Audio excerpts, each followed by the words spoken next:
Hi guys, I'm going to show you what we'll need to do for the first couple steps for our ink mini project. The mini project will happen on this a little bit smaller paper. It's about 9 by 12.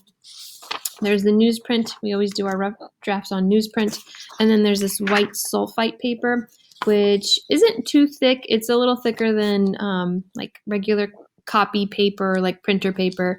It's got a little bit of a tooth to it. It'll work just fine for our ink pens. So we're going to do a project on that.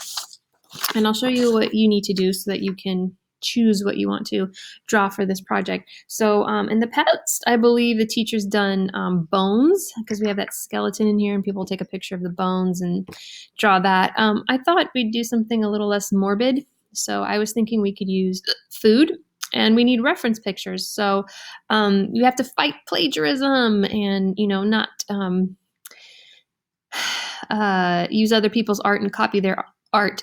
So there's actually a really helpful online resource we could use, which is pexels.com. Pexels.com. I'll provide a little link. And what you can do is you can just almost like type in anything and search for it. So like if I wanted to do a drawing of a Christmas tree, then I could look up, and these are free professional photos that you're allowed to use, and you won't ever get sued, pretty much. So it's a wonderful resource that we have for finding pictures of something we need to draw, and we don't get sued for copyright laws or anything like that. Now, I said I think we should do food. If you have some sort of other idea that you would really like to do for this mini project, then just let me know and go for it, and then we could talk about it. But for now, let's do food, and I'm going to particularly type in dessert, okay, because I love dessert. And I thought it'd be great for like more fun and engaging for you to draw a picture of a dessert that you like. Now, there are some requirements. It would be really great for you to have something with more of a focal point. For example, a picture like this, because you can clearly see what dessert you're trying to draw. These little, I believe they're called macaroons, rather than a picture like this where there's like 100 little desserts on. It's like that's gonna be too difficult and too intricate to try and draw. What you're drawing should be like nice and in focus. Okay.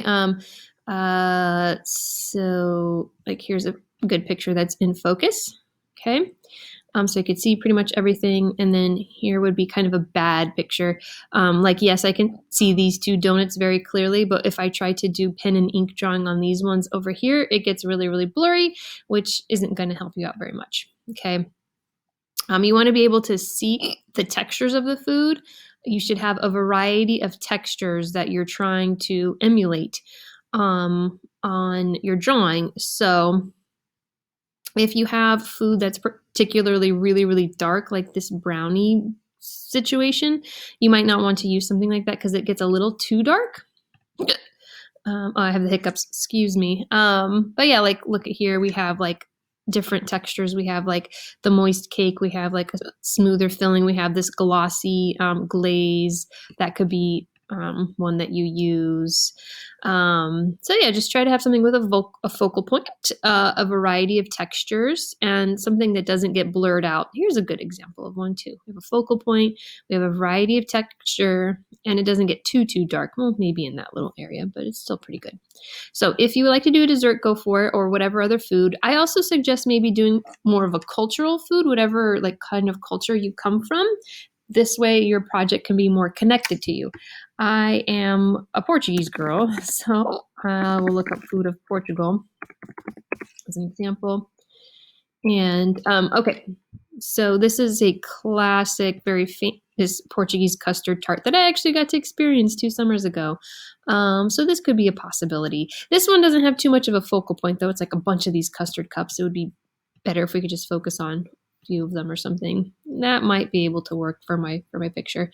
So what I'm going to want you to do is to choose like 3 possibilities, and I'm setting up these slides now so you can show me pictures of your 3 possibilities, and then I can help you decide one. Make sure that it's good. So that's it. Good luck, have fun, and happy food.